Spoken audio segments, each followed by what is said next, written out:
Harsha Sai social మీడియాలో అంతా పరిచయమే, ఆయన పని విధానం కావచ్చు ఇవన్నీ. ఎందుకు హర్ష సాయిని మీరు బెదిరిస్తున్నారు, బ్లాక్మెయిల్ చేస్తున్నారు, ఆయన టార్గెట్ చేస్తున్నారు?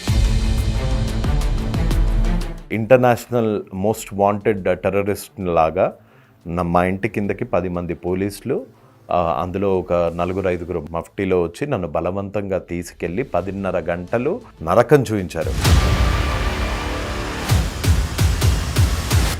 మంచినీళ్ళు తాగితే సెక్యూరిటీ, వాష్రూమ్కి వెళ్తే సెక్యూరిటీని పెడితే అంత నేరం ఏముంది అందులో? Harsha Sai address, resident address విజయనగరంలో ఉంటే కన్సర్న్డ్ విజయనగరం పోలీస్ స్టేషన్కి వెళ్ళి ఎందుకు కంప్లైంట్ ఇవ్వలేదు?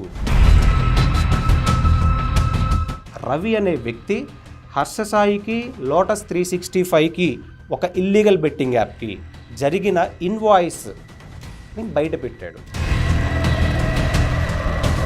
ఇప్పుడు ఒక్క హర్ష సాయి మీద నేను లీగల్గా ఫైట్ చేస్తుంటే ఎంతమంది ఇంక్లూడ్ అయిపోయారు ఇందులో, ఎంత పెద్ద మాఫియా ఇంక్లూడ్ అయిపోయింది.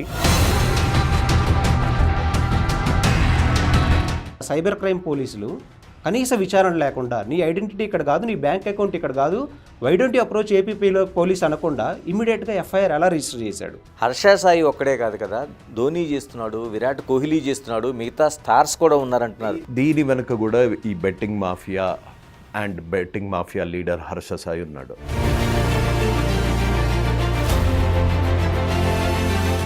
ఎవరెవరి బ్యాంక్ అకౌంట్లు కావాలో 10 ఏళ్ళ బ్యాంక్ అకౌంట్లతోనే వచ్చి కూర్చుంటాను. లైవ్ డిబేట్లో ఎక్కడన్నా నేను ఛాలెంజ్ చేస్తాను. ఓపెన్ ఛాలెంజ్ అంటే బిగ్ టీవీ వేదికగా మీరు మొత్తం పెట్టడానికి రెడీ, మొత్తం ఫ్యామిలీ మెంబర్స్, ఫ్రెండ్స్, ప్రతి ఒక్కళ్ళది 10 ఏళ్ళ బ్యాంక్ అకౌంట్ స్టేట్మెంట్ తోని నువ్వు నీ ఫ్యామిలీది, నీ వెనకాల ముసుగు వీరులది బ్యాంక్ అకౌంట్స్ తీసుకొని ఏ లైవ్ డిబేట్ లో నువ్వు వచ్చి కూర్చుంటావో చెప్పు, నేను వస్తాను. ఇప్పుడు హర్ష సాయి ఏ అడ్రస్ అయితే కంప్లైంట్ ఇచ్చాడో, ఏ అడ్రస్ పెట్టి క్లెయిమ్ చేస్తూ కంప్లైంట్ ఇచ్చాడో ఆ అడ్రస్ ఇమ్రాన్ది. అంటే వాళ్ళిద్దరు తోడు దొంగలు కాదా? నా ముందు కూర్చున్న యువ సామ్రాట్ రవి ₹1,00,000 డిమాండ్ చేస్తున్నట్టుగా ఇది ఆడియో కూడా కాదు, వీడియో. ఇది మీరు ప్లే చేయమంటే చేస్తాను. మీరు అడిగినట్టే ఈ 10 కోట్లు నేను వేసేస్తాను సార్.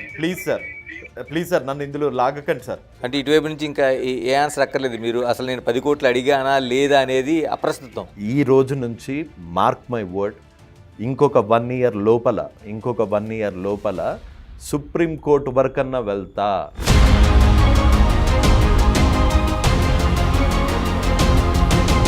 బెట్టింగ్ యాప్స్ ప్రమోషన్స్ పరిధి దాటి ఒక మాఫియాగా విస్తరిస్తున్నాయి. దీంతో కేసులు, ప్రతి కేసులు, ఇలా ఎక్కడ చూసినా ఇదే చర్చ. దీనిపై సోషల్ మీడియాలో జరుగుతున్న రాద్ధాంతం అంతా ఇంత కాదు. ఇలా కేసులు ఎదుర్కొంటూ కేసులు పెడుతున్న సోషల్ మీడియా ఇన్ఫ్లుయెన్సర్, అలా అనేకంటే సోషల్ మీడియా ఫైటర్ యువ సామ్రాట్ రవి మనతో ఉన్నారు. ఆయనతో పాటు ఈ కేసులపైన ఏదైతే విచారిస్తున్న హైకోర్టు అడ్వకేటు నాగూర్బాబు మనతో ఉన్నారు. రవి గారు నమస్తే సార్. నమస్తే. హర్ష సాయి మీకంతా టోటల్గా మనకి సోషల్ మీడియాలో అంతా పరిచయమే, ఆయన పని విధానం కావచ్చు ఇవన్నీ. ఎందుకు హర్ష సాయిని మీరు బెదిరిస్తున్నారు, బ్లాక్మెయిల్ చేస్తున్నారు, ఆయన టార్గెట్ చేస్తున్నారు? ఎందుకు చేయాల్సిన అవసరం వచ్చింది? ఫస్ట్ ఆఫ్ ఆల్, నేను ఇప్పటివరకు హర్ష సాయి అనే అతనితో నేను మాట్లాడలేదు. సో మాట్లాడకుండా బ్లాక్మెయిల్ ఎలా చేయొచ్చు, లేకపోతే ఎలా బెదిరించవచ్చు అన్నదైతే నాకు తెలియదు. కానీ అదే హర్ష సాయి, ద సేమ్ హర్ష సాయి ఒక నకిలీ ఐడెంటిటీ పుట్టించుకొని హైదరాబాద్ వాసి అయిపోయాడు. మనకందరికీ తెలుసు, మనం లాస్ట్ టైం ఇన్వాయిసెస్ చూసుకున్నాం, అతని బ్యాంక్ అకౌంట్ చూసాము, అతని బ్యాంక్ అకౌంట్ ఉన్న ఇన్వాయిస్ చూసాము, అదేమో విజయనగరంలో ఉంది. ఈయన సడన్గా all of a sudden Hyderabad నివాసి అయిపోయి మన CCS బషీర్బాగ్ CCSలో ఒక కంప్లైంట్ ఇచ్చి, నేను 10th కంప్లైంట్ ఇస్తే, మీకు ఆ రోజు గుర్తే ఉంది, నేను మీతో కూడా చర్చించాకే ఒక కంప్లైంట్ రిజిస్టర్ చేయడం జరిగింది. జూలై 10th అతని మీద కంప్లైంట్ ఇవ్వడం జరిగింది. కానీ దాన్ని మటుకు నాన్ కాగ్నిజబుల్ అఫెన్స్ లాగా చిత్రీకరించి కోర్టు దగ్గర నుంచి ఎఫ్ఐఆర్ బుక్ చేయడానికి కూడా కోర్టు దగ్గర నుంచి పర్మిషన్ తీసుకొని ఒక 20th ఎఫ్ఐఆర్ బుక్ చేశారు.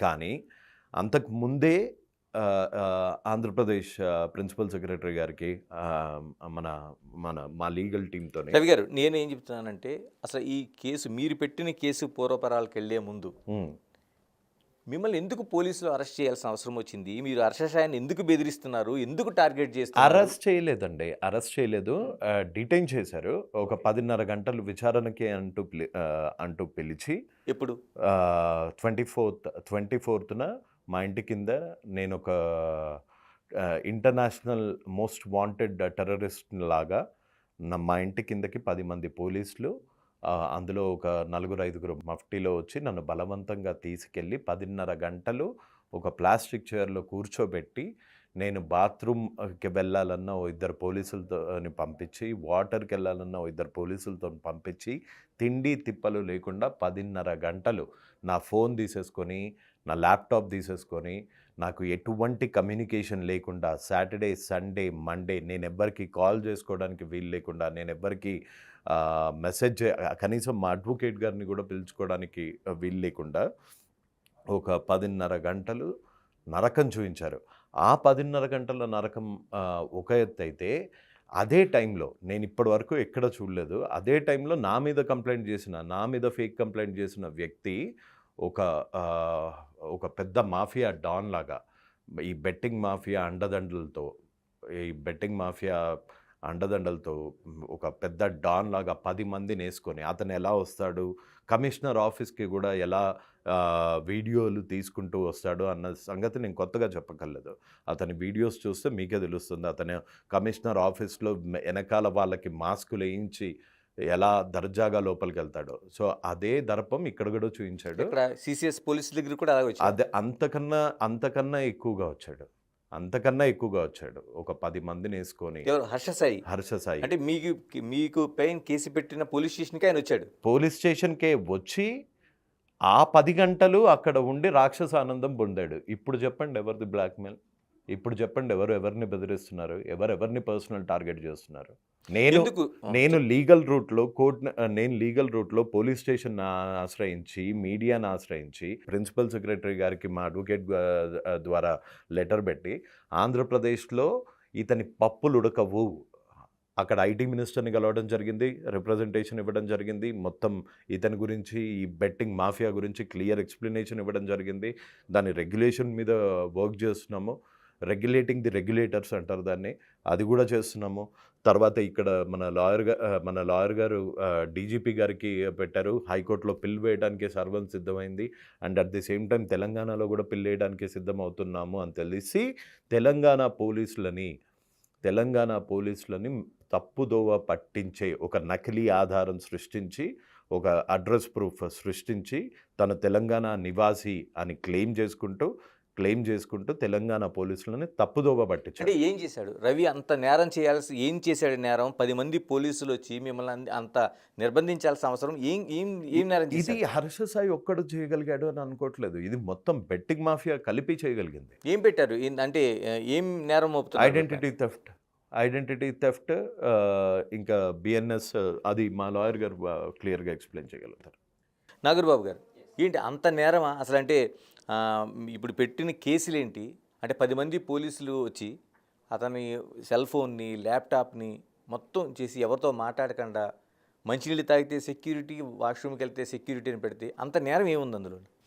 యాక్చువల్గా అతను ఇచ్చిన కంప్లైంట్లో రవి చెప్పినట్లుగా హర్షసాయి ఒక్కడు పని చేయలేదండి. ఓకే, బెట్టింగ్ మాఫియా పనిచేసింది అనేది వాస్తవం. ఎందుకు అనంటే, ఇక్కడ మనం లీగాలిటీస్ చెక్ చేసుకుంటే హర్షసాయి ఏం క్లెయిమ్ చేస్తున్నాడంటే, నా బ్యాంక్ అకౌంట్ని ఇతని ఇన్స్టాగ్రామ్ అకౌంట్లో పోస్ట్ చేశాడు, ఆ పోస్ట్ చేయడం వల్ల అతనికి జరిగిన నష్టం ఏంటి? పోస్ట్ చేశాడు కాబట్టి ఇది సైబర్ నేరం, ఐటీ యాక్ట్ వైలేట్ అవుతుంది, కాబట్టి ఇతని మీద చర్యలు తీసుకోండి అని హర్షసాయి ఇచ్చిన కంప్లైంట్. అయితే ఇక్కడ మనం కొన్ని అంశాలు పరిగణలోకి తీసుకోవాలి. హర్షసాయి బ్యాంక్ అకౌంటు విజయనగరంలో ఉంటే, హర్షసాయి రెసిడెంట్ అడ్రస్ విజయనగరంలో ఉంటే, కన్సర్న్డ్ విజయనగరం పోలీస్ స్టేషన్కి వెళ్ళి ఎందుకు కంప్లైంట్ ఇవ్వలేదు నిజంగా మిస్యూజ్ అయితే? కానీ భారతీయ చట్టాల ప్రకారం ఇండియాలోని ఏ పోలీస్ స్టేషన్కి వెళ్ళి ఇచ్చే అధికారం కూడా ఉంది. అది 0 ఎఫ్ఐఆర్గా ట్రీట్ చేసి దానిని మళ్ళీ విజయనగరం పోలీసులకి ఇన్వెస్టిగేషన్ కోసం ట్రాన్స్ఫర్ చేస్తే మాత్రమే. కానీ ఈ విషయంలో అలా జరగలేదు. ఇతన్ని సైబర్ పోలీసులే తీసుకుని వెళ్ళడం జరిగింది. దానికి తోడు హర్షసాయి మీద ఆల్రెడీ సైబర్ కంప్లైంట్స్ చాలా ఉన్నాయి. ఓకే. సైబర్ కంప్లైంట్స్ మీరు వెబ్సైట్ ఓపెన్ చేసి హర్షసాయి మొబైల్ నెంబర్ తోటి కానీ దానితో కానీ మనం డేటా తీస్తే ఇతను 20 లక్షల రూపాయలు ఇతని ద్వారా నష్టపోయినటువంటి వ్యక్తి ఇచ్చిన కంప్లైంట్ ఉంది. అండ్ రీసెంట్గా ఇతని బాధితులు అందరూ కూడా లీగల్ టీమ్స్ని అప్రోచ్ అవుతూ ఉన్న పరిస్థితి ఉంది. ఇతను ఎలా చేయగలిగాడు అనే దాన్ని మనం అతని ఒక్కటి ఐడెంటిటీ అని నేను అనుకోవడం లేదు. ఇది బెట్టింగ్ మాఫియా మొత్తం కలిపి చేయించిన దాడి. ఏం పెట్టారండి? కేసులు ఏం పెట్టారు? కేసులు పెట్టింది ఇతని ఐడెంటిటీని మిస్యూజ్ చేశారు. ఒకటి. మా క్వశ్చన్ ఏంటంటే ఐడెంటిటీ ఎలా మిస్యూజ్ అయింది? రవి అనే వ్యక్తి హర్షసాయికి లోటస్ 365కి ఒక ఇల్లీగల్ బెట్టింగ్ యాప్కి జరిగిన ఇన్వాయిస్ని బయట పెట్టాడు. It's not a identity. First మనం ఇది క్లారిఫికేషన్ ఇవ్వాలి. ఇది ఐడెంటిటీ కాదు. ఆ ఇన్వాయిస్లో ఒక 80 లక్షల రూపాయలు ఇల్లీగల్ బెట్టింగ్ కంపెనీ నుంచి నీ అకౌంట్కి పడ్డాయి అనే ఇన్వాయిస్ మనకి చెప్తుంది. అది నిజమా అబద్ధమా అని రేపు కోర్టు ప్రొసీడింగ్స్లో తెలుస్తుంది. అది నిజమై ఉండొచ్చు, అబద్ధమై ఉండొచ్చు. దాన్ని ఒక స్కామ్ని ఎక్స్పోజ్ చేయడంలో ఏ పర్సన్ అయినా ఎక్స్పోజ్ చేయొచ్చు. ఓకే. అది డెఫినెట్గా ఉంది. అండ్ అతని మీద ఆల్రెడీ సైబర్ క్రైమ్లో కంప్లైంట్స్ ఉన్నప్పుడు తను ఆల్రెడీ ముద్దాయి అక్కడ. And at the same time July 1వ తారీఖున రవి ఏపీ పోలీసులకి ఈ సెక్షన్లో ఏ సెక్షన్లు పెట్టారండి అసలు తన పైన? ఐటీ యాక్ట్ అండి. IT act 66C identity theft. Okay. Identity theft నీ బ్యాంక్ అకౌంట్ని అతను దొంగతనం చేశాడా, నీ బ్యాంక్ అకౌంట్ పాస్వర్డ్ని దొంగతనం చేసి నీకు రావాల్సిన లావాదేవీల్ని అతని దానికి ఏమైనా మిస్యూజ్ చేశాడా, నీ క్రెడిట్ కార్డుని ఏమైనా పోస్ట్ చేసి నీ పిన్ నెంబర్ని పోస్ట్ చేసి దీన్ని నా ఫ్యాన్స్ అందరూ యూజ్ చేయండి అని ఏమైనా చెప్పాడా? ఇవన్నీ ఏం జరగలే. అక్కడ ఒక స్కామ్ని ఎక్స్పోజ్ చేశాడు. దానివల్ల 10 రూపాయల నష్టం కూడా అతనికి జరగలేదు. ₹1 నష్టం కూడా అతనికి జరగలేదు. And at the same time 352 criminal intimidation పెట్టారు. అంటే ఏంటి? అతను ఏదైనా లీగల్గా చేయాలి అనుకుంటే, అతనికి డేంజర్ కానీ థ్రెడ్ కానీ ఉంది ఇతని వల్ల అనుకుంటే, ఎలాంటి థ్రెడ్ ఉంది అతనికి? లీగల్గా అతనికి ఎలాంటి థ్రెడ్ లేదు కదా. అతనే చేస్తుంది ఫస్ట్ ఇట్ సెల్ఫ్ వైలేషను. ఇక్కడ మనకు ఆంధ్రప్రదేశ్, తెలంగాణ, ఈ తెలుగు రాష్ట్రాల్లో ఉన్న ప్రజలందరికీ లీగల్కి ఇల్లీగల్కి మధ్య చాలా మిస్కమ్యూనికేషన్ ఉందండి ఈ గేమింగ్ కంపెనీస్ గురించి. ఓకే. ఒక ధోని ప్రమోట్ చేస్తున్నాడు, లేకపోతే సెలబ్రిటీస్ ప్రమోట్ చేస్తున్నారు, వాళ్ళంతా ఎందుకు లైబుల్ అవ్వట్లేదు అనే క్వశ్చన్ కూడా మనకి రైజ్ అవుతూ ఉంది. సో దాని అన్నిటికీ మనం క్లారిఫికేషన్ ఇవ్వాల్సిన నెసెసిటీ ఇంటర్వ్యూలో ఉంది మనకి. రవి గారు, హర్ష సాయి పైన మీరు ఏం కంప్లైంట్ చేశారు అసలు? నేను ఇతను ఇల్లీగల్ బెట్టింగ్ యాప్స్ ప్రమోట్ చేస్తున్నాడని, అతని ఫాలోవర్స్తో తిట్టిస్తున్నాడని, ఇంకా పచ్చి బూతులే కాకుండా థ్రెట్, నా లొకేషన్ ట్రేస్ అవుతుంది, నా లొకేషన్ ట్రేస్ చేసి నన్ను ఎలిమినేట్ చేయడానికి అతను ప్రయత్నిస్తున్నాడు అని అతని బెస్ట్ ఫ్రెండ్ అయిన ఇమ్రాన్ చెప్తే అదే కంప్లైంట్ పెట్టాను నేను. ఎక్కడ, ఏ స్టేషన్లో పెట్టారు? ఇప్పుడు ఉప్పల్ పోలీస్ స్టేషన్లో ఆన్ 10th of July. ఇప్పుడు ఏ స్టేజ్లో ఉందండి కంప్లైంట్? దాని మీద ఎటువంటి యాక్షన్ తీసుకోలేదు. దీనిపైన మాత్రం ఆల్రెడీ ఒక యాక్షన్ స్టార్ట్ అయింది. నన్ను 10.5 గంటలు డిటైన్ చేసినట్టు, అలా ఒక అంతర్జాతీయ టెర్రరిస్ట్ లాగా. కానీ అట్ ది సేమ్ టైం నేను రేవంత్ రెడ్డి గారికి, స్పందించిన ఎన్జిఓస్కి, తెలంగాణ పోలీస్కి ధన్యవాదాలు చెప్పాలనుకుంటున్నాను. అంటే ఏంటి, ఎలాగా, ఏ విధంగా? నా ఆర్గ్యుమెంట్ విని ఒకసారి అది రియలైజ్ అయ్యి అతని తప్పు డైరెక్షన్లో వెళ్ళిన అదే పోలీసులు ఇవాళ అతని మీదనే కంప్లైంట్ ఇవ్వు, అతని మీదనే ఎవిడెన్సెస్ ఇవ్వు అనే వరకు వచ్చింది. ఐఎమ్ సూపర్ షూర్ నాకు రేవంత్ రెడ్డి గారు హైడ్రా మీద ఉక్కుపాదం మోపినట్టే అతి త్వరలో ఈ బెట్టింగ్ యాప్స్ మాఫియా మీద ఉక్కుపాదం మోపుతారు. అండ్ డెఫినెట్గా తెలుగు రాష్ట్రాల్లో ఈ బెట్టింగ్ యాప్స్ని ప్రమోట్ చేసే ఇన్ఫ్లుయెన్సర్స్, మాఫియా అంత చూస్తారు అని నాకు ఖచ్చితంగా నమ్మకం ఉంది. స్పెషల్ వాళ్ళని మిస్గైడ్ చేసి తప్పుదోవ పట్టించిన హర్ష సాయి మీద కఠినమైన చర్యలు తీసుకోవాలని మీడియా ముఖంగా ప్రతి ఒక్కరిని కోరుకుంటున్నాను. And at the same time వాళ్ళకి తెలంగాణ సైబర్ క్రైమ్ టీమ్కి, తెలంగాణ పోలీస్ డిపార్ట్మెంట్కి ధన్యవాదాలు చెప్తున్నాను. నాకు సపోర్ట్గా నిలిచిన ఎన్జిఓస్, అనిల్ రాజ్మల్ల లాంటి ఎండ్ ఆఫ్ ఎన్జిఓస్కి, అడ్వకేట్స్ మా కార్తిక్ సిద్ధార్థ గారు కానివ్వండి, మా నాగు గారు కానివ్వండి, టైంకి రెస్పాండ్ అయ్యి నన్ను కాపాడడమే కాదు, at the same time Telangana పోలీస్ని మళ్ళీ రైట్ డైరెక్షన్లో నడిపించారు. అందుకని వీళ్ళకందరికీ స్పెషల్ థ్యాంక్స్. అండ్ నాకు రేవంత్ అన్న అభిమానిని నేను. మీరు నా వీడియోస్ చూస్తే మీకు తెలుస్తుంది. డెఫినెట్గా రేవంత్ రెడ్డి గారు దీన్ని ఏదో ఒక స్టేజ్లో దీని మీద స్పందించి ఈ బెట్టింగ్ మాఫియాని అంతం చేస్తారు అని నాకు ఖచ్చితమైన సమాచారం ఉంది. రవి, నేను సూటిగా అడగదలుచుకున్నాను. సిసిఎస్ పోలీస్ స్టేషన్లో ఉండగా సేమ్ అదే స్టైల్లో హర్ష సాయి వచ్చారని చెప్తున్నారు. మీరు చూసారా? చూశారు. అక్కడ ఉన్న వందలాది మంది చూశారు. కింద సెక్యూరిటీ గార్డ్ దగ్గర నుంచి పైన వరకు చూశారు. మీరు కావాలంటే కెమెరా ఫుటేజ్ తీసుకోండి. మీరు మీడియా కదా, మీరు అడిగితే ఏ ఫుటేజ్ అన్నా ఇవ్వాలి. మీరు చెప్పాలి, ఒక కేసు పెట్టిన తర్వాత రావాల్సిన అవసరం ఉందా పోలీస్ స్టేషన్కి? ఆ విధంగా వచ్చాడంటారా? అలా రాలేదండి. కేసు పెట్టిన తర్వాత అతను 15వ తారీఖున ఎఫ్ఐఆర్ రిజిస్టర్ చేస్తే, 15వ తారీఖున కంప్లైంట్ ఇస్తే సేమ్ డే ఎఫ్ఐఆర్ రిజిస్టర్ అయింది. Okay, same day. కానీ రవి 10వ తారీఖున ఉప్పల్ పోలీస్ స్టేషన్లో కంప్లైంట్ ఇస్తే 20వ తారీఖున రిజిస్టర్ అయింది. 10 days గ్యాప్ ఎందుకు వచ్చింది అంటే ఏమైనా డిపార్ట్మెంటల్గా ఇంటర్నల్ కమ్యూనికేషన్ ఏమైనా జరిగిందా? అండ్ రవి పెట్టిన కేసులో ఇంకా కొన్ని యాక్ట్స్ ఇంక్లూడ్ అవుతాయి, కొన్ని సెక్షన్స్ ఇంక్లూడ్ అవుతాయి. అవి ఎందుకు ఇంక్లూడ్ చేయలేదు? దాన్ని ఎందుకు ఒక నాన్ కాగ్నిజబుల్ ఎఫెన్స్గా చిత్రీకరించడానికి ప్రయత్నించారు? కాగ్నిజబుల్ ఎఫెన్స్ని ఇక్కడ ఒక ఫేక్ ఐడెంటిటీని క్రియేట్ చేస్తే అసలు మీరు సైబర్ క్రైమ్ పోలీసులు కనీస విచారణ లేకుండా నీ ఐడెంటిటీ ఇక్కడ కాదు, నీ బ్యాంక్ అకౌంట్ ఇక్కడ కాదు, వై డోంట్ యూ అప్రోచ్ ఏపీలో పోలీస్ అనకుండా ఇమ్మీడియట్గా ఎఫ్ఐఆర్ ఎలా రిజిస్టర్ చేశాడు? దాన్ని 0 ఎఫ్ఐఆర్గా ఎందుకు ట్రీట్ చేయలేదు? ఈవెన్ రిజిస్టర్ చేసినా కానీ. చేసిన తర్వాత ఇతను ఏ కాజ్ కోసం ఫైట్ చేస్తున్నాడో ఏపీ తెలంగాణ ప్రజలందరికీ తెలుసు. ఇల్లీగల్ బెట్టింగ్ మాఫియా మీద పోరాడుతున్నారు. ఆ కాజ్ తెలిసినటువంటి పోలీసులు సైబర్ క్రైమ్ కూడా బెట్టింగ్ మాఫియా మీద పోరాడుతుంది కాబట్టి నిజ నిజాలు అర్థం చేసుకోలేని స్టేజ్లో ఉన్నారా?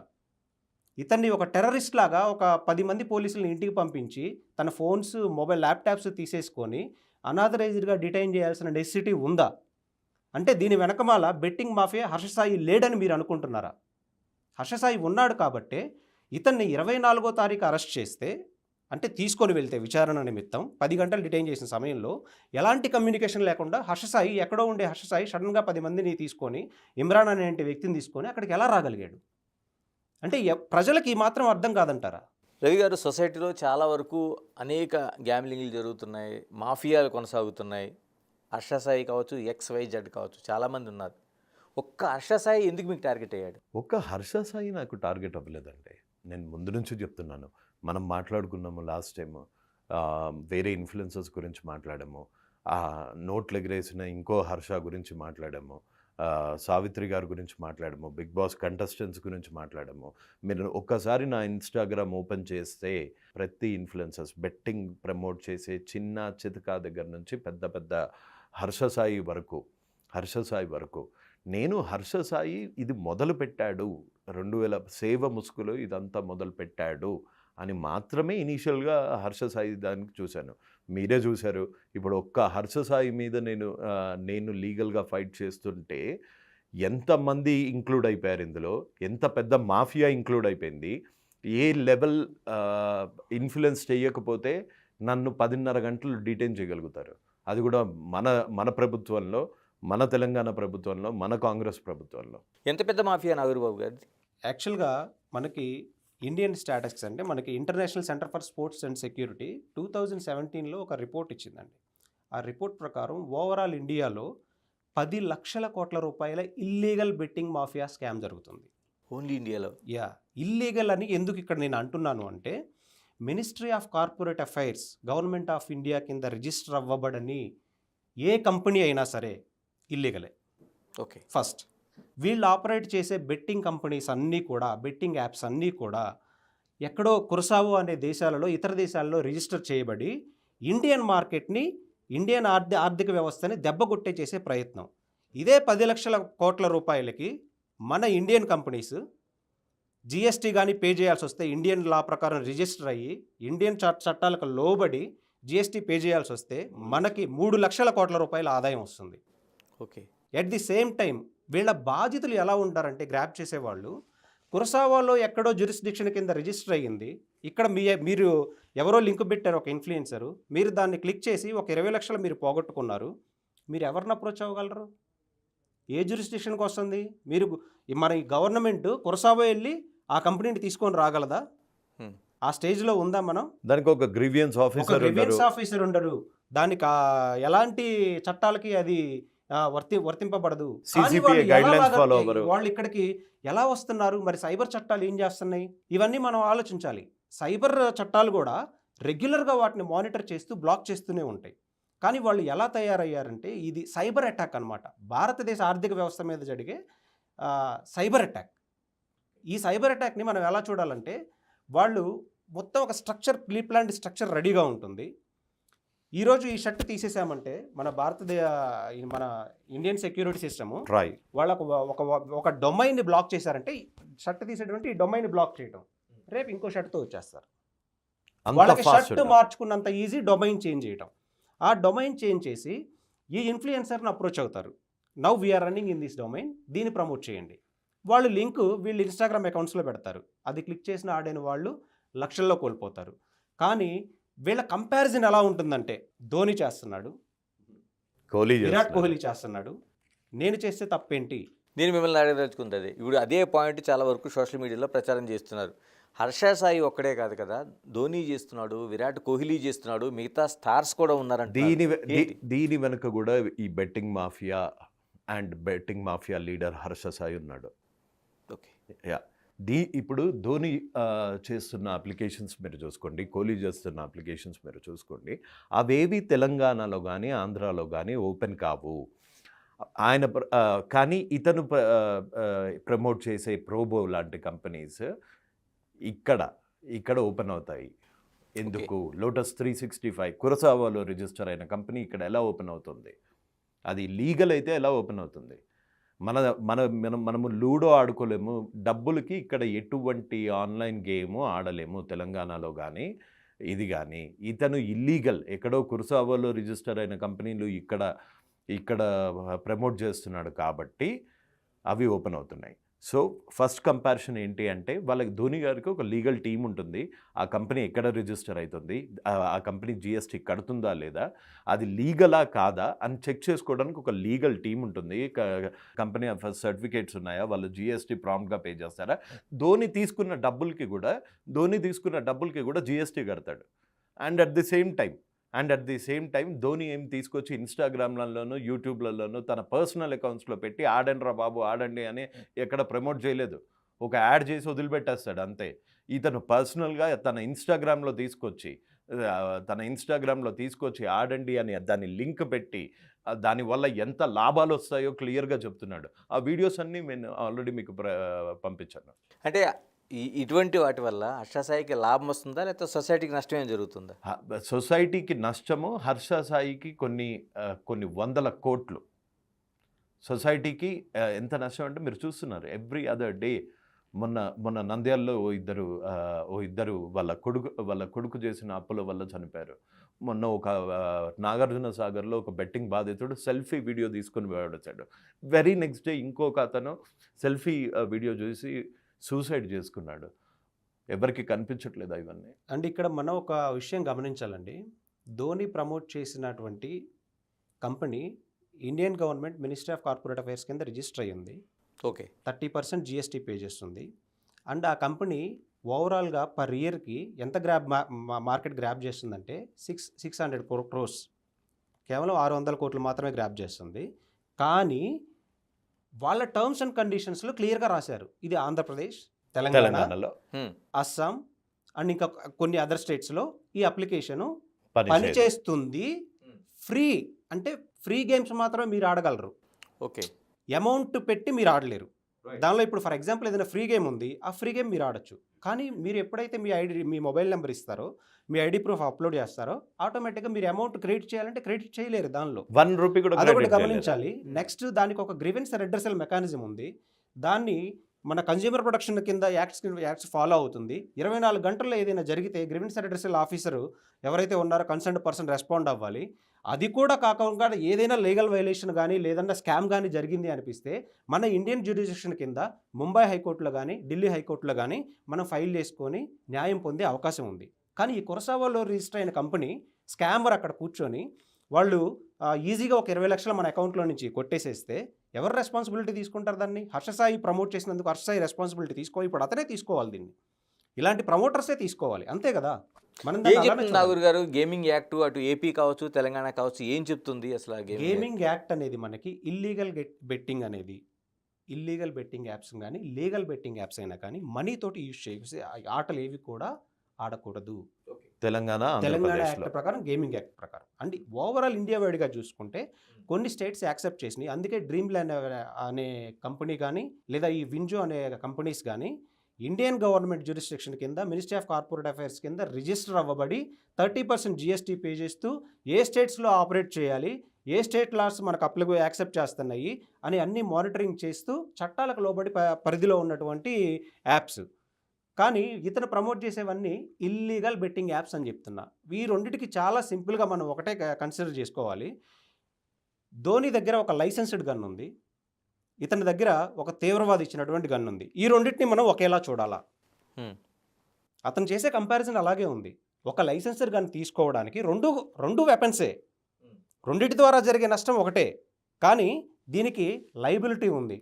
ఇతను తీసుకోవాలంటే ఒక ఎస్పీ గారి దగ్గర నుంచి కానీ ఇతను కూడా థ్రెడ్ ఏంటి, ఇతని సర్టిఫికేట్స్ అన్ని, ఇతను షూటింగ్ నేర్చుకున్నాడా లేదా అనేవన్నీ చూసుకొని ఎస్పీ గారి దగ్గర నుంచి గవర్నమెంట్ నుంచి పర్మిషన్ తీసుకొని ఇతను గన్ తీసుకొని ఉన్నాడు. నువ్వేం చేసావంటే ఒక టెర్రరిస్ట్ బ్లాక్ మార్కెట్లో అమ్మింది అని తీసుకొని వచ్చి పెట్టుకున్నావు. ఈ రెండింటిని ఒకేలా ఎప్పటికీ మనం కంపారిజన్ చేయకూడదు. కరెక్ట్. అండ్ ఇంకొకటి, ప్రజలలో ఏంటంటే ఈ ఎక్కువ majority of the illegal betting apps ఎవరైతే యూజ్ చేసే వాళ్ళంతా కూడా 14 ఇయర్స్ నుండి 22 ఇయర్స్ లోపు ఉన్న వాళ్ళు ఉన్నారు. వాళ్ళకి ఇంత లీగాలిటీ తెలిసే అవకాశం లేదు. ఫస్ట్ ఎవరు చెక్ చేస్తారు ఇది మినిస్ట్రీ ఆఫ్ కార్పొరేట్ అఫైర్స్ కింద రిజిస్టర్ అయ్యిందా, 30% పే చేస్తున్నారా లేదా అని చెక్ చేసే పాసిబిలిటీ 1% కూడా ఉండదు. ఎంతసేపు వాళ్ళు ఏం ఆలోచిస్తారంటే హర్షసాయి లేదా ఇంకా XYZ ఎవరైనా అయి ఉండొచ్చు, వాళ్ళు చెప్తున్నారంటే ఇట్స్ ఎ ట్రస్ట్, మనం నమ్మొచ్చు, మనం ఆడొచ్చు అన్న పాయింట్ ఆఫ్ వ్యూని మాత్రమే వాళ్ళు ఆలోచిస్తారు. అందుకే వాళ్ళు లక్షల రూపాయల్లో కోట్ల రూపాయల్లో నష్టపోతూ ఉన్నారు. మనకి ఇక్కడ survey the security and scientific research association చెప్పే ప్రకారం ఈ 10 లక్షల కోట్ల రూపాయలు ఏదైతే ఉన్నాయో ఇవి తీవ్రవాద సంస్థలకి ఫండింగ్గా వెళ్తున్నాయి అని చెప్తుంది. ఓకే, ఎవరికి ఎఫెక్ట్ అండి? భారతదేశ ఆర్థిక వ్యవస్థ కాబట్టి మన ఇండియన్ సెక్యూరిటీ సిస్టమ్కి ఎఫెక్ట్, మన యువతకి ఎఫెక్ట్, మన నేషనల్ సెక్యూరిటీకి ఎఫెక్ట్. వీటన్నిటిని ఎందుకు ప్రభుత్వాలు గుర్తించట్లేదు? ఎందుకు ప్రజలు దీన్ని ఇంకా చైతన్యవంతంగా ముందుకొచ్చి తీసుకొని వెళ్ళట్లేదు అనేది మనం గమనించాలి. ఇంకొకటి చర్చించుకుంటే ఇతను బ్యాటరీ అనే ఒక బెట్టింగ్ యాప్ని ప్రమోట్ చేశాడు. ఓకే, ఆ బ్యాటరీ అనే బెట్టింగ్ యాప్ కురసావోలో రిజిస్టర్ అయింది. ఎంత ఈజీగా ఓపెన్ అయిపోతుందో ఇక్కడ చూడండి, ఎంత ఈజీగా ఇక్కడ ఓపెన్ అయిపోతుందో. వాళ్ళ రూల్స్ చూడండి ఎంత దారుణంగా ఉన్నాయంటే, battery May update, amend, edit and supplement the battery rules at any time. ఇది కురసావోలో రిజిస్టర్ అయిన ఒక కంపెనీ. ఇక్కడ వినియోగదారులకి ఇవేవి చూడరు. మత్తులో హర్షసాయి ప్రమోట్ చేశాడు అని పిచ్చి జనాలు ఆడతారు, కానీ వాళ్ళ డబ్బులు వాళ్ళు గెలిచినా ఓడినా ఇందులో లాభం పొందే సమస్య లేదు. ఇవన్నీ unauthorised apps, illegal apps. Cricket, casino, ఒక్కసారి మీరు గనక క్యాసినో అన్న దాని మీద క్లిక్ చేస్తే ఏవియేటర్, జెట్టెక్స్, స్టాక్ మార్కెట్ని ఒక యాప్లో పెట్టారంట వీళ్ళు. Aviator X, 777, Teen Patti, rocket dice, 24 coins, 7 devils deals, dragon domain, rich coins, ఇలా పిచ్చి గేమ్స్ అన్నీ ఉన్నాయి. రెడ్ కలర్ వస్తుందా బ్లాక్ కలర్ వస్తుందా అన్న దాని మీద కూడా వీళ్ళు మార్కెట్ చేసి ఇంత ఓపెన్గా 2000కి 16,000 ఎలా వస్తాయండి? ఇలాంటి ప్రమోషన్ చేసే ఇన్ఫ్లుయెన్సర్కి ఎంతెంత వస్తాయి. 40% మీకు ఇంకొక ఇంపార్టెంట్ డాక్యుమెంట్ చూపించాలని అనుకుంటున్నాను. వీళ్ళు ఎందుకు ప్రమోట్ చేస్తారు అని అందరికీ క్వశ్చన్ రావచ్చు.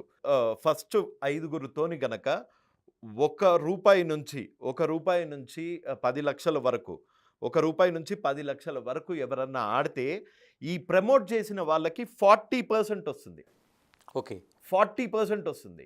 అంటే ఒక 13,30,00,000 మంది సబ్స్క్రైబర్స్ ఉన్న హర్ష సాయి దానివల్ల ఒక 10% ఆడారు అనుకుందాం.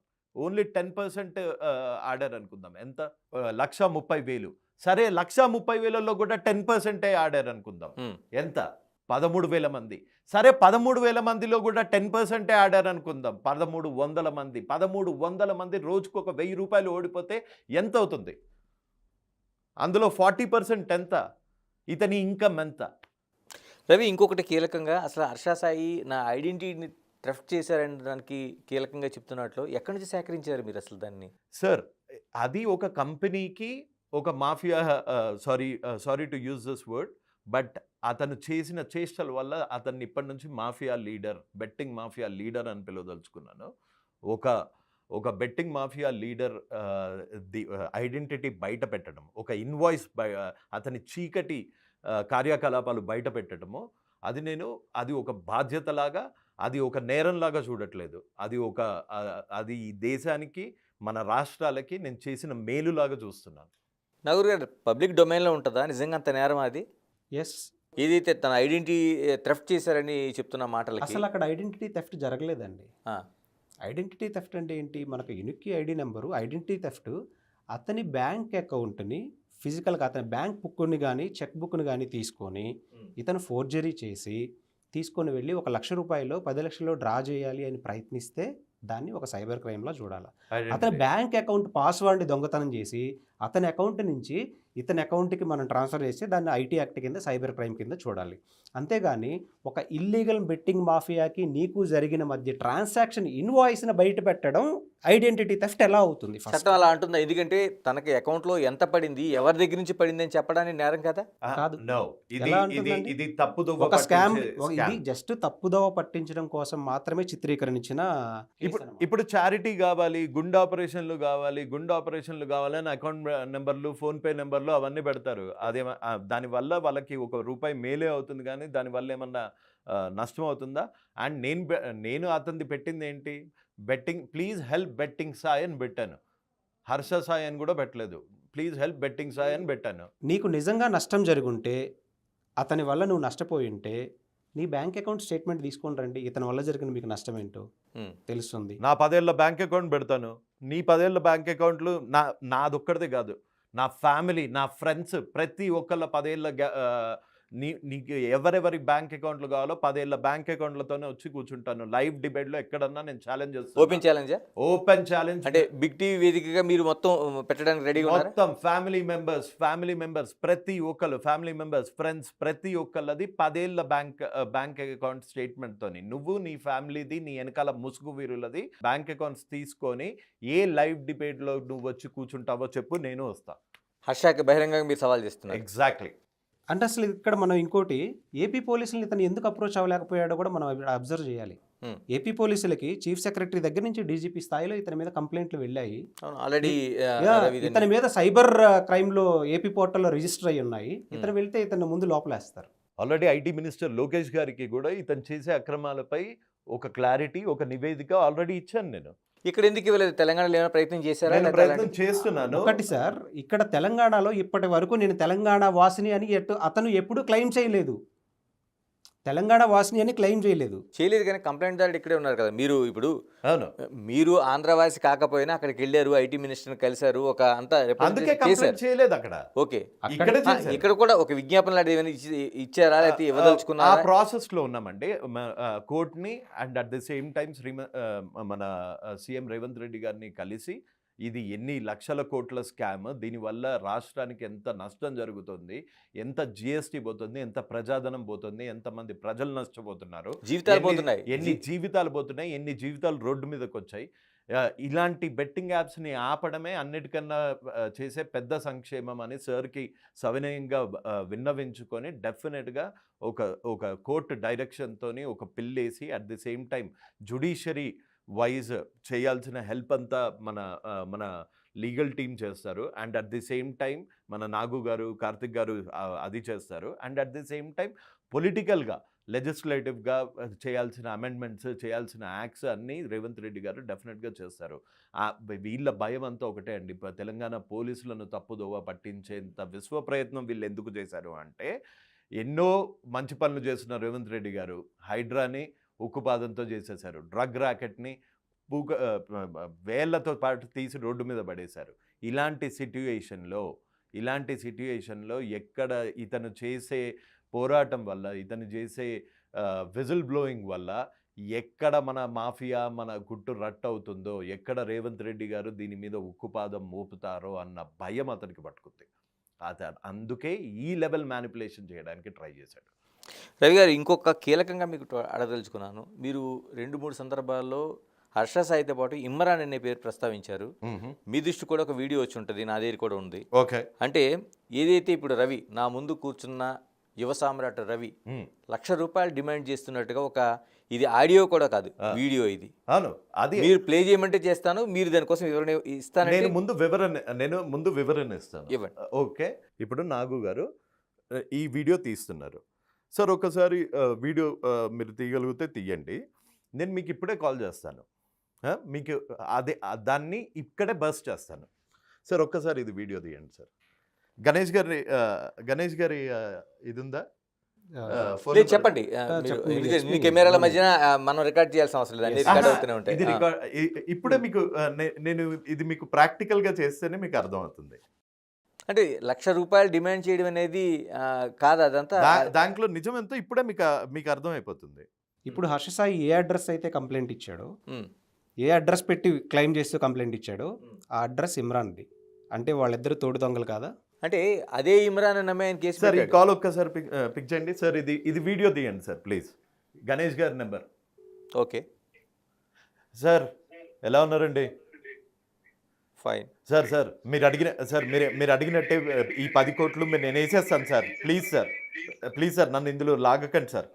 మీరు అన్నట్టే 10 కోట్లు ఇచ్చేస్తానండి.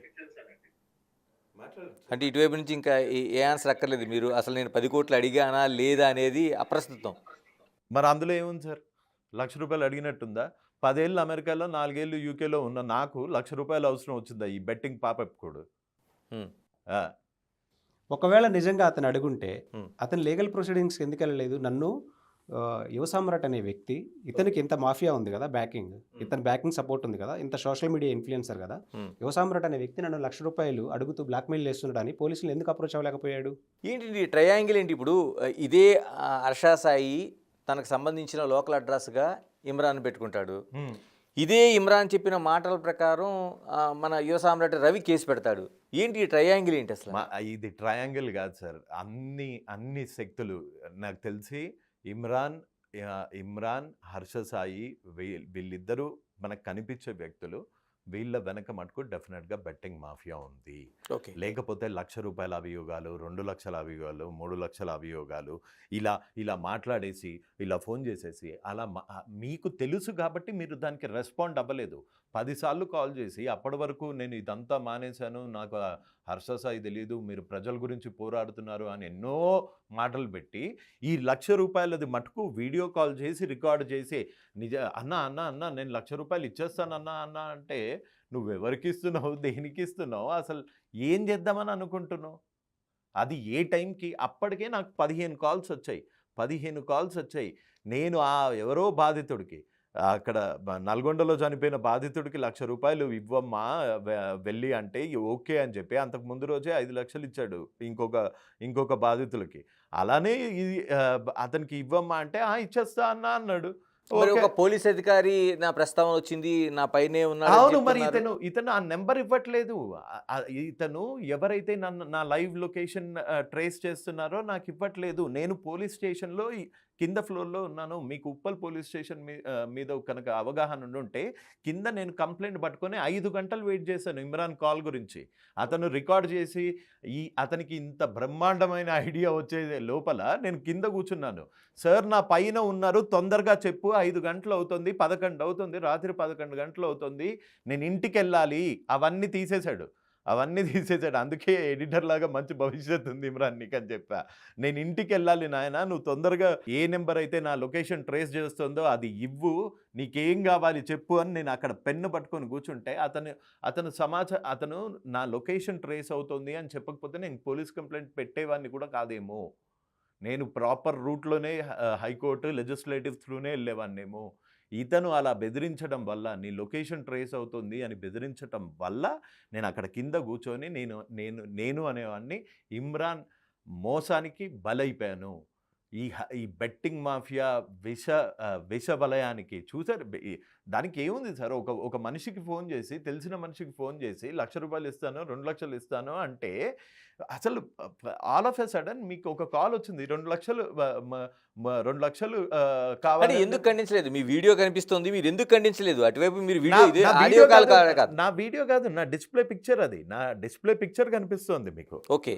మీకు నా డిస్ప్లే పిక్చర్ కనిపిస్తుంది అక్కడ నా డిస్ప్లే పిక్చర్ కనిపించి మొత్తం దాని ఫోరెన్సిక్ పంపేయండి, అందులో ఎంత నిజం ఉందో చూద్దాం. ఓకే. పంపించండి. సరే, ఆ ఫోరెన్సిక్ దాంట్లో కనుక నేను ₹1,00,000 డిమాండ్ చేశాను అని కనుక ప్రూవ్ అయితే ఉరికంబం రైట్ అవే ఇక్కడ ఊరేసుకుంటా. ఒకటి అదే మనం ఛాలెంజ్కి ఇమ్రాన్ ఒప్పుకుంటాడా? ఇంకొక కోణంలో మనం ఆలోచించాలి. హ్మ్. 100 కోట్లు, 1000 కోట్లు, లక్షల కోట్లుగా ఎదిగిన ఈ బెట్టింగ్ మాఫియాని ఆంధ్రప్రదేశ్, తెలంగాణలో క్వశ్చన్ చేస్తున్నటువంటి వ్యక్తి ఓ సామ్రాట్. హ్మ్. ఇతను ఆ బెట్టింగ్ మాఫియాకి సపోర్ట్ చేస్తూ ఒక లింక్ పెడితే ఇతనికి కోట్ల రూపాయలు రావా? నాకు రావా? నాకు లేరా ఫాలోవర్స్? నేను ప్రమోట్ చేయలేనా? అసలు ఇతన్ని ₹1,00,000 అడగాల్సిన కర్మ వస్తే దాని బదులు నేనే బెట్టింగ్ యాప్స్ ప్రమోట్ చేసుకుంటా కదా. ఇంకోటి మీరు చెప్తున్నట్టే, అంటే హర్ష సాయి వెనక లేకపోతే ఇమ్రాన్ వెనక ఒక మాఫియా, అంటే ఏదైతే బెట్టింగ్ మాఫియా ఉంది, రవి వెనక ఎవరున్నారు? ఎందుకంటే ఎక్కడో చోట సైలెంట్గా ఉద్యోగం చేసుకుంటూ, వీడియోలు చేసుకుంటూ ఉండే ఒక రవి ఇప్పుడు వాళ్ళతో డైరెక్ట్గా ఢీకొంటున్నారంటే మీ వెనక ఎవరున్నారు? ప్రజలు, నాగు గారు లాంటి వాళ్ళు. సమాజంలో ఇంకా మంచి ఉంది సార్. ఇన్ని జరుగుతుంటే మీలాంటి జర్నలిస్ట్ ఫోన్ చేసి మరి ట్రాఫిక్లో లేట్ అయినా కూర్చోబెట్టి ఒక ఇది బుక్ చేసి, ఒక స్టూడియో బుక్ చేసి ఒక శాటిలైట్ టీవీలో లాయర్ గారితో పాటు నా ఇంటర్వ్యూ తీసుకోవాల్సిన అవసరం ఏముంది? సమాజంలో మొత్తం అందరూ కళ్ళు మూసుకొని లేరు సార్. అందరూ బెట్టింగ్ మాఫియాకి జై కొడుతూ లేరు, అందరూ ఈజీ మనీకి అలవాటు పడి లేరు. అంటే మాకు రీసెంట్గా తెలిసింది ఏంటంటే, ఇతను సోషల్ మీడియాని మ్యానిపులేట్ చేయగలిగేటువంటి ఒక ఆల్గారిథం కూడా నడుపుతున్నాడు. ఎవరు? హర్ష సాయి అనే వ్యక్తి. అంటే మీరు యూట్యూబ్లో ఈ వీడియోని అప్లోడ్ చేసిన వెంటనే అతనికి అగెనిస్ట్గా ఇండియాలో ఎవరు అప్లోడ్ చేసినా కానీ ఒక 50 మెంబర్స్ తోటి ఒక టీం ఉంటుంది. ఆ టీము ఇమీడియట్గా కామెంట్స్ చేస్తూ ఉంటారు. అంటే మీ వ్యూస్ యొక్క, మీ ఛానల్ యొక్క వ్యూస్ని రిపోర్ట్లు కొట్టడం ద్వారా తగ్గించడం కోసం ఇలాంటి ఆల్గారిథం కూడా అతను చేస్తూ ఉంటాడు. దీన్ని SEO సెర్చ్ ఇంజిన్ ఆప్టిమైజేషన్ అంటాము. ఈ టెక్నిక్ యూజ్ చేస్తున్నాడు. అట్ ది సేమ్ టైం ఈ అవేర్నెస్ ఇతను క్రియేట్ చేయడం వల్ల ఇప్పటికీ, అండ్ మేము లీగల్గా ఇన్వాల్వ్ అయిన తర్వాత దాదాపు ఇతనికి అగెనిస్ట్గా ఒక 20 సైబర్ క్రైమ్ కేసెస్ మా దగ్గరకు వచ్చినాయి. ఓకే. అవన్నీ ఫ్యూచర్లో సైబర్ PSSలో కానీ లేదా నేషనల్ సైబర్ క్రైమ్ పోర్టల్లో కానీ రిజిస్టర్ అవ్వబోతున్నాయి. ఒక్క హర్ష సాయి కాదు, ఎవరైనా సరే ఆంధ్రప్రదేశ్ గేమింగ్ అమెండ్మెంట్ యాక్ట్ని కానీ తెలంగాణ గేమింగ్ అమెండ్మెంట్ యాక్ట్ని కానీ వైలేట్ చేసి ప్రమోషన్ చేస్తే డెఫినెట్గా they will be behind the bars. డెఫినెట్గా వీళ్ళు ఈరోజు అరెస్ట్ కాకపోయినా ఇతను చేసే పోరాటం వల్ల అండ్ మేము చేసే న్యాయ పోరాటం వల్ల డెఫినెట్గా శిక్షార్హులు. నేను ఎప్పుడో చేశాను, ఇప్పుడు చేయలేదు అంటే కుదరదు. నేను ఒక మర్డరు 5 సంవత్సరాల క్రితం చేశాను, ఇక ముందు నేను చెయ్యను అంటే ఆ మర్డర్కి నువ్వు శిక్ష అనుభవించాలి కదా, చెయ్యను అనే మాట అనుభవించాలి కదా. ఇక్కడ మనం అబ్జర్వ్ చేయాల్సింది ఏంటంటే Andhra Pradesh gaming amendment act, Telangana gaming amendment act ఎన్ఫోర్స్లో ఉన్నప్పుడు నువ్వు క్రైమ్ చేసావా అన్నది మనం ఆలోచించాలి. ఓకే. ఎన్ఫోర్స్లో ఉన్నప్పుడే నువ్వు వీడియోస్ పెట్టావు కాబట్టి నువ్వు శిక్షార్హుడు. నువ్వు ఒక్కడవే కాదు, మిగతా ప్రమోటర్స్ అందరూ కూడా ఇప్పుడు కొంచెం అవేర్నెస్ క్రియేట్ అయ్యి ఇంత లీగాలిటీలోకి వెళ్ళి చాలామంది మీరు అబ్జర్వ్ చేయండి తగ్గించేశారు. ఎవరి దగ్గరికైనా ఇల్లీగల్ బెట్టింగ్ మాఫియా వెళ్ళాలంటే కొంచెం ఆలోచించుకొని డెసిషన్ తీసుకునే స్టేజ్కి వచ్చారు. అవునా ఇది రవి? ముందు ముందు ప్రజలకు ఉందా కూడా అది? అర్థమవుతుంది. అంటే మీరు ఈ ఫైట్ స్టార్ట్ చేసిన దగ్గర నుంచి ఇప్పటివరకు ఉన్నది ఎటువంటి ప్రోగ్రెస్ కనిపిస్తుంది? నాకు జనాల్లో అవేర్నెస్ వచ్చింది.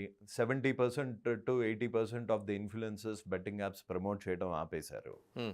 అన్నీ ఆపేసి వాళ్ళకి కోట్లల్లో నష్టం వస్తుంది కాబట్టి ఇలాంటి పుకార్లు, ఇలాంటి కేసెస్, ఇలాంటి థ్రెట్స్ నన్ను ఆపడానికి, నన్ను ఎలిమినేట్ చేయడానికి వీళ్ళు సర్వశక్తులు ఒడ్డి పోరాడుతున్నారు. అంటే ఆపిన వాళ్ళు భయంతో ఆపారా, భక్తితో ఆపారా?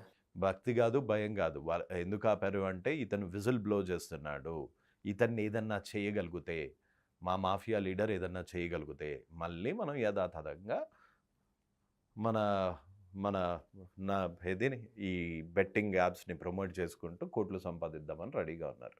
నాకు ఇంకా తెలిసిన ఒక క్రెడిబుల్ ఇన్ఫర్మేషన్ ఏంటి అంటే ఇతను అంతు చూడటానికి మనకి 2 బెట్టింగ్ యాప్స్ ప్రమోట్ చేసినంత డబ్బులు కూడా అవసరం లేదు.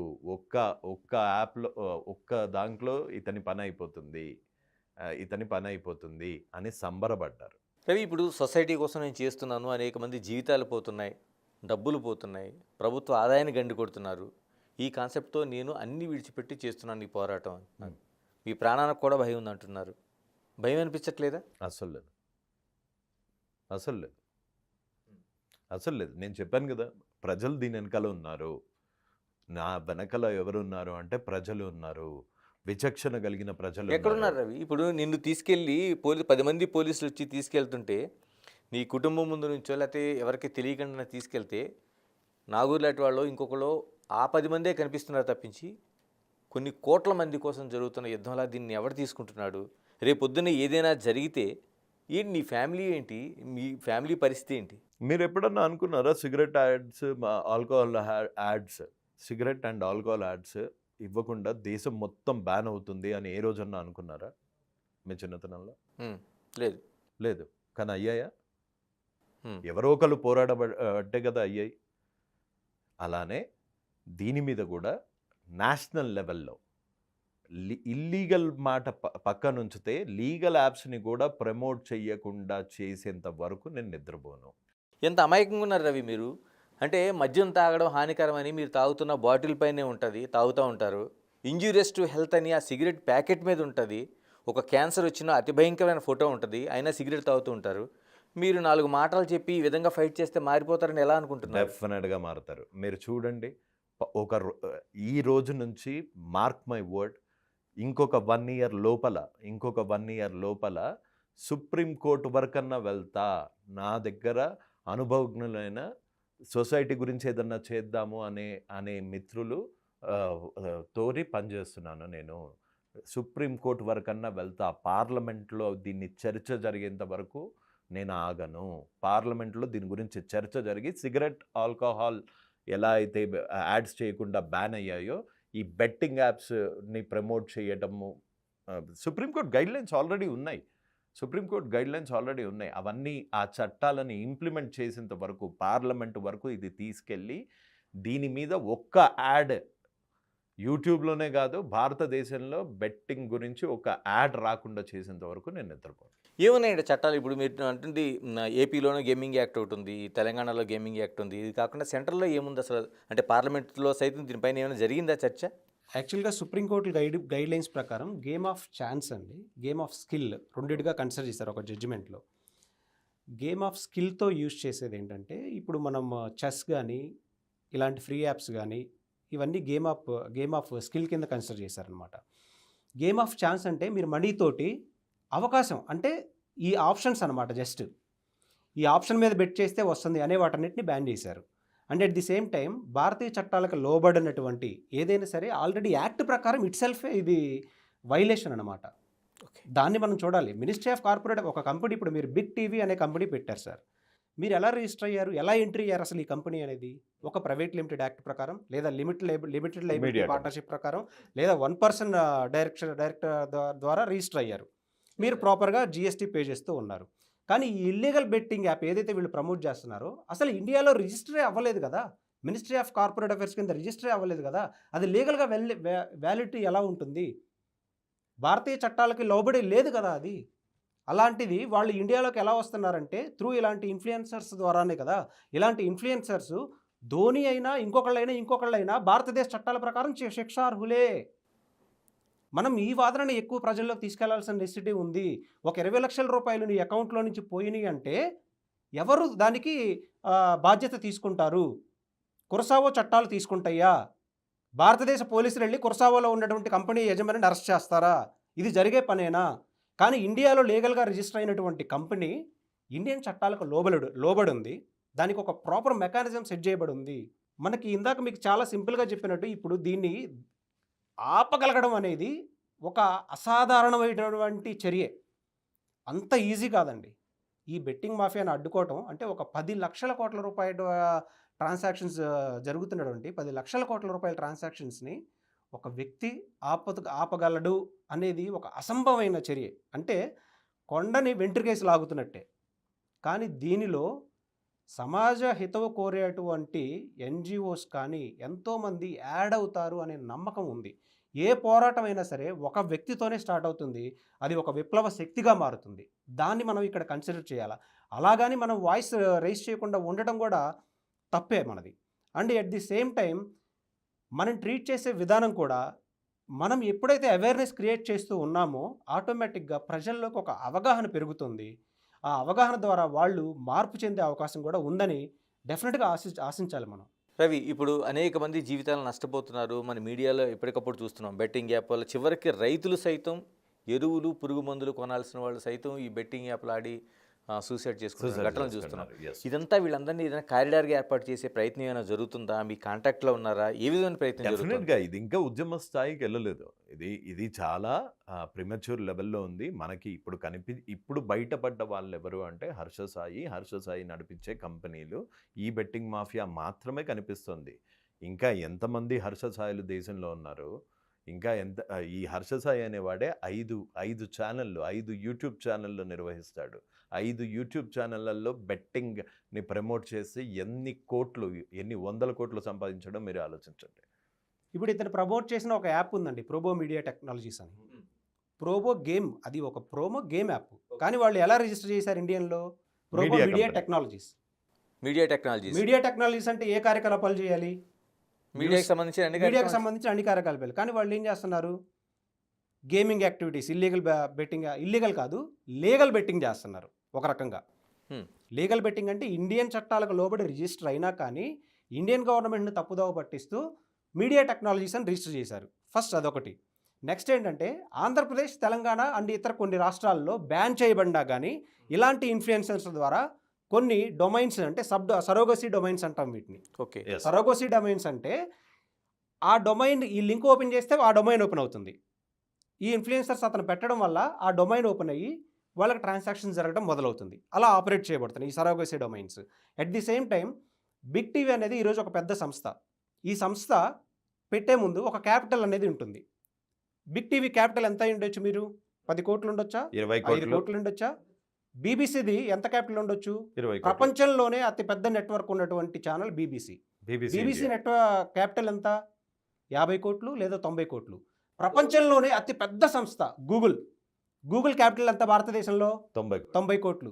కానీ 2019లో కోవిడ్ పాండమిక్ టైంలో రిజిస్టర్ అయినటువంటి ఈ ప్రోబో మీడియా టెక్నాలజీస్ అనే సంస్థ క్యాపిటల్ 210 కోట్లు. అంటే దానికి ఓనర్ హర్ష సాయి కాదు, ఇంకా మిగతా వాళ్ళు ఉన్నారా? హర్ష సాయి ఓనర్ కాదు. Harsha Sai is a promoter. తను ప్రమోట్ చేశారు. తను ప్రమోట్ చేయడం తప్పు కాదు కదా. ఇండియన్ చట్టాలకు లోబడే రిజిస్టర్ అయింది కదా. మనం ఇక్కడ పాయింట్ ఇది. ఇండియన్ చట్టాలకు లోబడి రిజిస్టర్ అయినా Andhra Pradesh gaming amendment act, Telangana gaming amendment act ఎన్ఫోర్స్లో ఉన్నప్పుడు నువ్వు ప్రమోట్ చేయకూడదు. నువ్వే కాదు, any influencer and any hero Andhra Pradesh, తెలంగాణలో ప్రమోట్ చేయకూడదు. అండ్ ఒక పాయింట్ ఇక్కడ, ఒక మీడియా కంపెనీ జిఎస్టీ ఎంత కడుతుంది? బిగ్ టీవీ, బీబీసీ ఇట్లాంటివి ఎంత కడతారు? మహా అంటే 2 కోట్లు, 3 కోట్లు, 10 కోట్లు. ఓకే. కానీ ఈ ప్రోబో అనే media company legal betting company, కానీ తెలంగాణలో, ఆంధ్రాలో ఇల్లీగల్ కాబట్టి Illegal. ఇల్లీగల్ బెట్టింగ్ కంపెనీ ఏకంగా 1500 కోట్లు జిఎస్టీ కడుతుంది ఎవ్రీ ఇయర్ ఎవ్రీ ఇయర్. 1500 కోట్లు. 1500 కోట్లు. 1500 కోట్లు జిఎస్టీ అంటే వాళ్ళ మూలధనం ఎంత, అందులో ఇతనికి వచ్చిన వాటా ఎంత? And ministry of information and broadcasting central authority ఇచ్చిన లెటర్ అండి ఇది. దీనిలో especially social media intermediates and online అడ్వర్టైజ్మెంట్కి సంబంధించి ఇచ్చిన ఎండార్స్మెంట్ ఇది. ఓకే. దీనిలో ఎవరు కూడా ఇల్లీగల్ బెట్టింగ్ యాప్స్ని కానీ ప్రమోట్ చేయకూడదు అంటే ఇచ్చినటువంటి లెటర్ ఇది. ఓకే. ఇది ఇది ఒకసారి మీరు ఇది కనుక చేస్తే వాళ్ళ మీద క్రిమినల్ కేసెస్ పెట్టమని కూడా ఆర్డర్స్ ఉన్నాయి. అండ్ కన్స్యూమర్ ప్రొటెక్షన్ అథారిటీ కూడా ఇచ్చిన లెటర్ అండి ఇది. ఎస్పెషల్లీ సోషల్ మీడియా ఇన్ఫ్లుయెన్సర్స్ అంటే 21% ఆఫ్ ది క్రైమ్స్ ఇన్ఫ్లుయెన్సర్స్ ద్వారా జరుగుతున్నాయి. భారతదేశంలో ఈ 10 లక్షల కోట్ల ఆర్థిక వ్యవస్థ మీద దెబ్బ కొట్టడం కోసం ఈ 21% ఆఫ్ ది క్రైమ్స్ దీని మీద జరుగుతున్నాయని నేను చెప్పట్లేదండి, ఇది అడ్వర్టైజ్మెంట్ కౌన్సిల్ ఆఫ్ ఇండియా చెప్తున్న రిపోర్ట్. ఓకే. ఇది ఒక ఎవరో చెప్పాల్సిన నెసిటీ లేదు. We have the all prompt recorded evidences here. ఇన్ని చట్టాలు ఉన్నా కానీ ఇలాంటి ఇన్ఫ్లుయెన్సర్స్ ప్రమోట్ చేస్తున్నారు అంటే ఇక్కడ చట్టాలను ఇంప్లిమెంట్ చేయడంలో వ్యవస్థీకృతమైనటువంటి లోపం ఉంది. ఎందుకు మీరు ఇప్పుడు న్యాయస్థానంలో మీరు హైకోర్టు అడ్వకేట్గా కూడా ఉన్నారు, ఎందుకు ఆ లీగల్ ఫైట్ అనేది ఎందుకు స్ట్రాంగ్గా వినిపించలేకపోతున్నారు, చేయలేకపోతున్నారు? దీనికి యాక్చువల్గా రవి మమ్మల్ని అప్రోచ్ చేయడండి రీసెంట్గా. అప్రోచ్ అయినప్పుడు ఇనీషియల్గా తను చెప్పిన ఇన్ఫర్మేషన్ బట్టి మేము ఒక హర్షసాయి మీద అండ్ ఇంకా కొంతమంది ఇన్ఫ్లుయెన్సర్స్ మీద ఏపీలో రిట్ పిటిషన్కి వెళ్ళాలని డిసైడ్ అయ్యాం. ఓకే. కానీ మేము అనాలిసిస్ చేసిన దాన్ని బట్టి రిట్ పిటిషన్కి పర్సనల్గా ఎందుకు వెళ్ళాల్సిన నెసిటీ ఉంది, దీని పిల్కి వెళ్ళాలి అని పిల్ ఫైల్ చేస్తున్నాం ఏపీ హైకోర్టు. అది పర్సనల్ అటాక్ అవుతుంది. Public litigation ఇస్తున్నారు. Public litigation లిటిగేషన్ ఫైల్ చేస్తున్నాం ఆల్రెడీ. తీసుకుంటుందండి ప్రజా ప్రయోజన వ్యాజ్యం కింద. ఎందుకంటే ఇందులో ఎవరికి నష్టం, నాకు ఉపయోగం ఏంటి, రవికి జరిగే ఉపయోగం నేను ఏంటి, సమాజానికి కదా ఇందులో ఇది జరుగుతుంది. పర్సనల్ అటాకే అయితే నేను రిట్ వేస్తాను కదా, పిఐఎల్ ఎందుకు వేస్తున్నాను? రవి, నిజంగానే ప్రజా ప్రయోజన వ్యాజ్యంగా మీరు చేస్తున్న ఫైట్ ఏదైతే ఉందో, కొందరు సోషల్ మీడియా ఇన్ఫ్లుయెన్సర్స్ కావచ్చు, లేకపోతే ఈ బెట్టింగ్ యాప్స్ని ప్రమోట్ చేస్తున్న వాళ్ళు కావచ్చు, డ్రాప్ అయ్యారని మీరే చెప్తున్నారు. ఎవరెవరు ఉన్నారండి అలా డ్రాప్ అయిన వాళ్ళు? నిజంగా చాలా మంది ఉన్నారు. అంటే for example I don't know వాళ్ళ పేర్లు తీసుకోవచ్చో తీసుకోవద్దో, మంచి పని చేసినప్పుడు మంచి పని చేసినప్పుడు ఖచ్చితంగా తీసుకోవాలి. కాబట్టి దీప్తి నల్లమూతుల గారు అంతకుముందు చేశారండి ఆవిడ. అంతకుముందు ఆవిడకి తెలియకుండా ఇది లీగల్ కాంట్రాక్ట్ అని, అంటే ఈ కంపెనీ లీగల్ అని ఆవిడ్ని తప్పుదోవ పట్టించి అగ్రిమెంట్ చేసుకున్నారు. ఆవిడ స్టాప్ చేశారు. And at the same time ఆటా సందీప్ గారు, సందీప్ ఆయనకి ఈ ఆధారాలన్నీ పంపేయంగానే అవేర్నెస్ వచ్చి అతను మానేశారు. చాలామంది మానేశారు. అంటే ఫర్ ఎగ్జాంపుల్ ఆ అమ్మాయి పేరు తెలీదు, నటి సురేఖ వాణి గారి డాటర్, ఆ అమ్మాయి మానేసింది. ఓకే. ఆ అమ్మాయి మానేసి థ్యాంక్స్ చెప్పింది. మన లోకల్ బాయ్ మానేసి థ్యాంక్ యూ నోట్ చెప్పాడు లాస్ట్ టైం మనం చూపించాం. మరి మీరంతా ఇలాగ ఒక కారిడార్గా అవడానికి అభ్యంతరం ఏముంది? అంటే మానేసిన వాళ్ళు మీరు ఏదైతే ఒక ఉద్యమంగా మానేసిన వాళ్ళు పోరాటానికి సిద్ధమవుతారు. నేను ఇందులో ఎవరిని ఫోర్స్గా రమ్మని పిలవాలని నేను అనుకోవట్లేదు. ఇంకొకటి, దే ఆర్ ఆల్సో లైబుల్. వాళ్ళు లైబుల్ కదా, ఎలా అవుతారు పోరాటానికి? ఒకవేళ నిజంగా ఇతను చేసిన వాళ్ళు మహా అయితే ఆపుతారు. వాళ్ళు దీనిలో పోరాటంలో సిద్ధపడి నిజంగా పిల్ల ద్వారా ఈ చట్టాన్ని ఇంప్లిమెంటేషన్ చేసి ఎవరైతే ఈ క్రైమ్కి పాల్పడ్డారో అందరూ లోపలికి వెళ్ళాలని చెప్పే పరిస్థితి వస్తే ముందు వాళ్ళు కూడా వెళ్తారు కదా. నేను మిమ్మల్ని అడగదలుచుకుంది అది. అంటే ఇప్పుడు ఎవరైతే అంతకుముందు బెట్టింగ్ యాప్స్ని తెలుసో తెలియకో చేసిన వాళ్ళు ఉన్నారో వాళ్ళు ఒకసారి మేము డ్రాప్ అవుతున్నాం అంటే మీరు దాన్ని అంటే మీ పరిధిలో ఎక్స్క్యూజ్ చేశారు, దాన్ని నేను నా పరిధిలో చేశాను, మీ పరిధిలో చేశారు. హర్ష సాయి కూడా రేపు పొద్దున అలా చేస్తే ఏంటి మీ పోరాటం సంగతి ఏంటి? నేను నా పరిధిలో ఎస్ అని చెప్తాను. And at the same time కానీ అది అలా చేసేవాడైతే ఈ పాటికి చేసి ఉండొచ్చు. నేను అంటే మీరు మిగతా వాళ్ళని ఎక్స్క్యూజ్ చేశాను. హర్ష సాయిని చేస్తారా? 100% చేస్తాను. మీ సంగతి ఏంటప్పుడు? ఇప్పుడు రవి లాంటి వాళ్ళు డ్రాప్ అయిపోతే ఆ ఒక పీక్ తీసుకెళ్ళి ఒక న్యాయ వ్యవస్థకి వెళ్ళాల్సిన పోరాటాన్ని ఏం చేయబోతారు? మీకు ఇందాక ఆల్రెడీ ఒక ఎగ్జాంపుల్ చెప్పాను. నేను మర్డర్ చేశాను 5 సంవత్సరాల క్రితం, రైట్. కానీ ఇప్పుడు ఇక ముందు చెయ్యను అని నేను క్షమాపణ చెప్పి వేడుకుంటున్నాను. అంటే చట్టాలు శిక్షించకుండా ఉండాలా? ఉంటుందా? ఉంటాయా? అది న్యాయ వ్యవస్థలో ఉందా? ఉండదు డెఫినెట్గా. యాక్ట్ ఎన్ఫోర్స్లో ఉన్నప్పుడు ఎవరు చేసినా తప్పు తప్పే, దాన్ని మనం ఖండించాల్సిందే. నీ వల్ల కొన్ని లక్షల మంది అమాయకుల అటువంటి కోట్ల రూపాయల ట్రాన్సాక్షన్ జరిగి బలిపశువులైన వాళ్ళు ఉన్నారు. వాళ్ళందరికీ ఎవరు లైబుల్ అయి ఉంటారు? ఎవరు ఆన్సర్ చెప్పాలి? ఎవరు బాధ్యత? ఎవరు బాధ్యత వహించాలి? వాళ్ళందరి త్యాగాలు కనపడట్లేదా? ఆయన నష్టపోయి ఆత్మహత్యలు చేసుకున్న వాళ్ళందరిది కనిపించట్లేదా? ఎందుకు వాళ్ళని వదిలిపెట్టాలి? ఒక్క కాజ్ చెప్పండి. వాళ్ళ ద్వారా కొన్ని వేల మంది లక్షల మంది నష్టపోతూ ఆత్మహత్యలకు పాల్పడుతున్నారు అనంటే ఎందుకు చట్టం వాళ్ళని వదిలిపెట్టాలి? అండ్ ఇంకొకటి, ఈ వ్యవస్థ ఎలా తయారైందంటే ఇప్పుడు ధోని చేస్తున్నాడు, మేం చేస్తున్నాం అనే కంపారిజన్ స్టేట్లో ఉన్నారు. వాళ్ళు ఆ రియలైజేషన్కి ఇంకా రాలేదు. లీగల్గా వాళ్ళు ఎప్పుడైతే బిహైండ్ ద బార్స్ అనే స్టేజ్ వస్తుందో అప్పుడు మేము రియలైజ్ అయ్యామంటారు. కానీ ఎప్పుడైతే ఇప్పుడు పోలీసులు అరెస్ట్ చేయడానికి ఇంటికి వచ్చినప్పుడు తప్పైపోయింది క్షమించండి అంటాం వేరు. వాళ్ళు ఆ స్టేజ్లోకి వెళ్తున్నారు. కానీ ముందే రియలైజ్ అవ్వడం కూడా మనం గ్రహించాలి. ఇప్పుడు నేరాన్ని పోలీస్ స్టేషన్కి వెళ్ళి తనంతట తాను ఒప్పుకోని వ్యక్తికి న్యాయస్థానం ఇచ్చే ట్రీట్మెంట్ వేరుగా ఉంటుంది. పోలీసులు చట్టం అమల్లోకి తీసుకొచ్చి ఫోర్స్ఫుల్గా అరెస్ట్ చేసే వ్యక్తికి ట్రీట్మెంట్ వేరుగా ఉంటుంది. ఇక్కడ రెండింటిని మనం ఒకే పరిధిలో చూడకూడదు.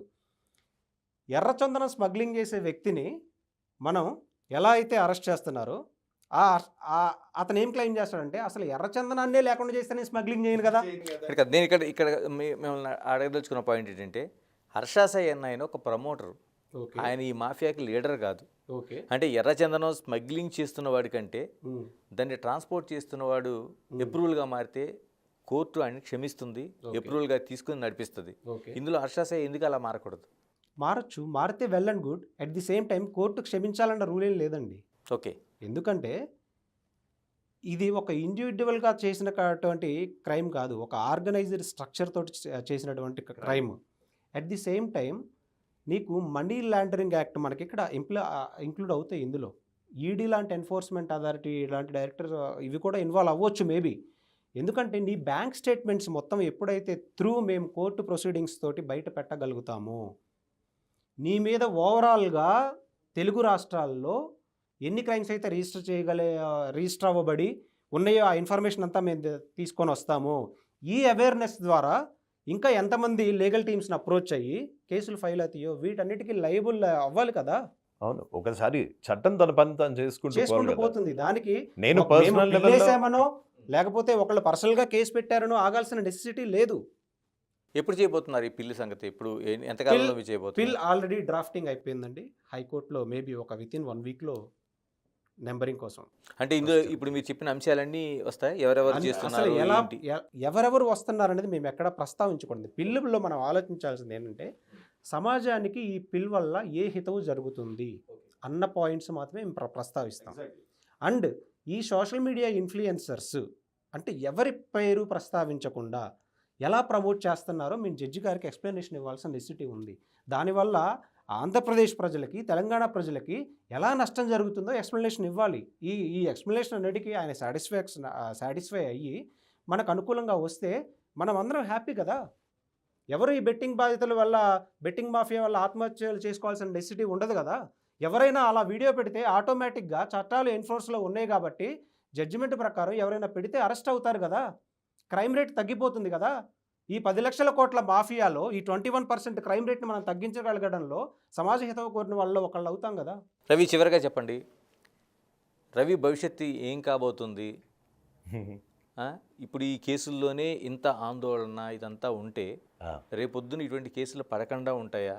రేపొద్దున మళ్ళీ మిగతా వాటితో ఫైట్ ఎలా చేయగలుగుతారు? నేను ఫైట్ లీగల్గా చేస్తున్నాను. అండ్ కేసులకి భయపడే మెంటాలిటీ కాదు నాది. మీరు వాళ్ళు ఇచ్చే ఉడత బెదిరింపులకి బెదరడానికి నేను రెడీగా లేను. నిన్న స్కేల్ చెప్పాను, ఇది పర్సనల్ అటాక్ కాదు అని మీకు ఎన్నోసార్లు ఎన్నో ఛానల్ ముఖంగా నేను క్లియర్గా దీన్ని క్లారిటీ చేశాను. నేను ఇది నేషన్ వైడ్ ఇట్లాంటి యాడ్స్ అన్నీ ఆగేంత వరకు నేనైతే డెఫినెట్గా దీని మీద ఫైట్ చేస్తూనే ఉంటాను. సో నా భవిష్యత్ ఏమవుతుంది అన్నది డెఫినెట్గా నాకు క్లారిటీ ఉంది. ప్రతి మనిషికి ఉన్నట్టు ఒక 5-6 గోల్స్ ఉన్నాయి. నాకు కమ్యూనిటీ గోల్ ఉంది, and at the same time personal goal ఉంది, ఫ్యామిలీ గోల్ ఉంది, ఫినాన్షియల్ గోల్ ఉంది. సో నేను ఆ గోల్స్ వైపు నేను ప్రయాణిస్తూనే ఉంటాను. నాగూర్ గారు, మీరు చెప్పండి, ఇలాగా రవిలాగా ముందుకు వచ్చే వాళ్ళకి మీ లీగల్ అసిస్టెన్స్ కావచ్చు, లేకపోతే వాళ్ళతో ఉండే మీ ధైర్యం ఇచ్చే ప్రయాణం కావచ్చు ఎలా సాగబోతుంది? నేను నెంబర్ ఇస్తానండి, నెంబర్ డిస్ప్లే చేయండి.